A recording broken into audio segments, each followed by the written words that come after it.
You know, I said before that anyone can look at a debate through their own prism and their own bias, but when I hear a story and a myth and a series of lies that's repeated and repeated and tweeted and then retweeted, it begins to get my attention, especially something that hit the liberal blogosphere, that I apparently in a question implied that Barack Obama was to blame for the financial crisis that actually happened before he became even president. I wondered what triggered that. And they point to this question that I asked. Now, I want you to hear anything that implies that I blamed the financial crisis that Barack Obama inherited on Barack Obama. Listen to this. Governor Kasich, we are not even 2 weeks into this stock trading year, but think about it, investors have already lost $1.6 trillion in market value. That makes it the worst start to a new year ever. Many worry that things could get even worse and that banks and financial stocks are particularly vulnerable.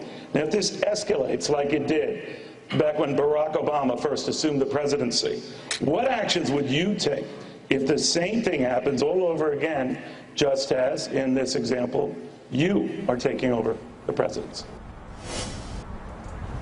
Did I blame the president for that crisis? No.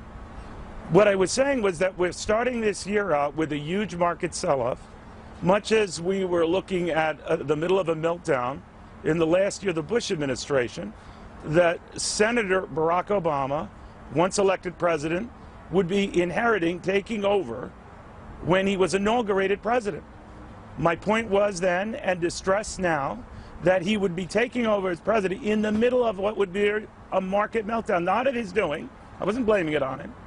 So for people to reconstruct, like Paul Krugman in the New York Times, Media Matters, some of these left-wing sites, that I somehow manufactured a crisis and lumped it on the president, the same president I had reminded my Republican guests had seen the unemployment rate cut in half under his stewardship and the millions of jobs he created. I wasn't framing any economic argument to benefit either Republicans or Democrats. I was simply saying to the people on that stage, and in this case, particularly John Kasich, what would you do if what we're looking at now is the beginning of a financial crisis that on January 20, 2017, you would be inheriting, much as Barack Obama was inheriting back then? Now, if anyone can divine any political motives to that question,